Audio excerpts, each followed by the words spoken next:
जय गुरु जी, शुक्राना गुरु जी, अनंतम अनंतम शुक्राना मेरे भाई। संगत जी, कुछ दिन पहले हमें गंगानगर मंदिर जाने का सौभाग्य प्राप्त हुआ। वहां मंदिर में हम 1 बजे के करीब पहुंचे हैं। हाँ जी, कल निकल आइए। और अंकल, मैं और निधि आंटी, दीक्षा आंटी और सुरेश अंकल थे, हम 5 लोग थे। जैसे ही हम दरबार में जाकर बैठे तो अंकल क्या हुआ था? गुरु जी के दर्शन हुए थे गद्दी जी, गद्दी में कहाँ पर दर्शन हुए थे?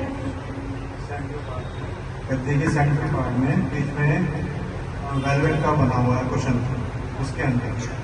और गुरु जी देखो, अलग अलग चोले पहने हुए थे, लाइट नजर आ रही थी हमें। कभी रेड चोले में नजर आ रहे थे, कभी ब्लैक में, कभी व्हाइट चोले में नजर आ रहे थे। और हम सेकंड टाइम गए थे। फर्स्ट टाइम भी हमारे साथ यही हुआ और सेकंड टाइम भी हमारे साथ यही हुआ। और हम जब वहाँ बैठे थे दरबार में संगत जी, एक अलौकिक ही नजारा था। वहाँ इतना आनंद आ रहा था संगत जी, इतना पीस फील हो रहा था हमें कि पता नहीं हम सचखंड में ही पहुंच चुके हैं।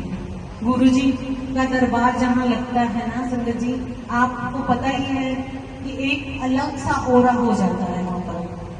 और जब हमें तो पता ही नहीं कि अंकल का कौन, वो जिनका दरबार है वो यूएसए में रहते हैं। आपको पता है संगत जी? किसी को पता है ये बात? हाँ जी, वो यूएसए में रहते हैं। उनका वहां से फोन आया उनके सेवादार को कि वहाँ यूएसए में रात के 3 बजे थे और यहाँ इंडिया में दिन का 1।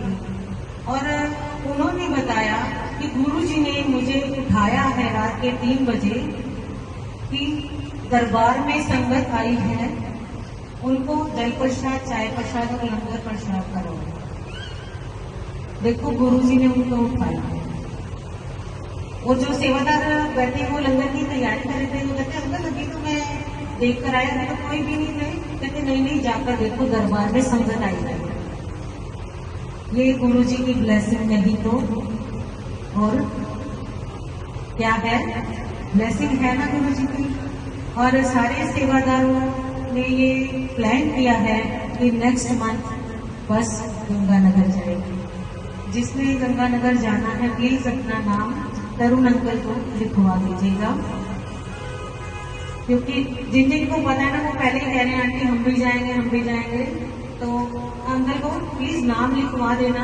और वहां जाकर हमें इतना अच्छा लगा। और जो जो मैंने मन में सोचा संगत जी, मैंने अंकल से इतनी बात करी और साथ वाली आंटी से, मेरी आंटी से भी कुछ बात नहीं करी। मैंने सिर्फ गुरु जी से बात करी, पर उनके जो बातों के क्वेश्चंस के आंसर थे उसी दरबार में मुझे साक्षात मिले। जैसे सेवादार अंकल, जिम्मी अंकल कहते हैं, मोहित अंकल कहते हैं आंटी मंत्र जाप करना है तो हम सिंपल रखेंगे, दरबार भी सिंपल रखेंगे, तो रंगोली भी ऐसी छोटी सी बनाएंगे। तो मैं गुरु जी से वही बातें कर रही हूँ, तो एक अंकल आते हैं, अशोक अंकल, शायद उनका नाम अशोक अंकल है। मुझे कहते हैं आंटी गुरु जी को ना रेड रोज चढ़ाया करो। आंसर मिला। और दरबार में मैं बैठ कर ही सोच रही थी संगत जी, क्या मुझे इस दरबार में भोग लगाने का मौका मिलेगा कभी लाइफ में? और जैसे हमने लंगर प्रसाद किया तो हमने सोचा चलो वापस चलते हैं। तो अंकल मेरे पास आते हैं, अंकल कहते आंटी आपने आज ना दरबार में भोग लगाना है, ये कृपा नहीं तो, जब जोर से बोलिए संगत जी, ये कृपा नहीं तो और क्या? गुरु जी कितनी नजदीक होकर सुनते हैं।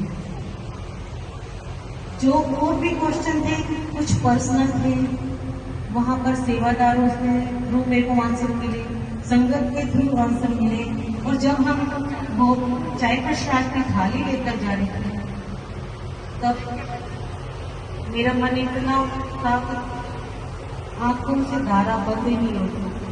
अश्रों की धारा निरंतर निरंतर बढ़ती जा रही है कि गुरु जी आप इतनी जल्दी समझे। हर क्वेश्चन का आंसर गुरु जी ने दिया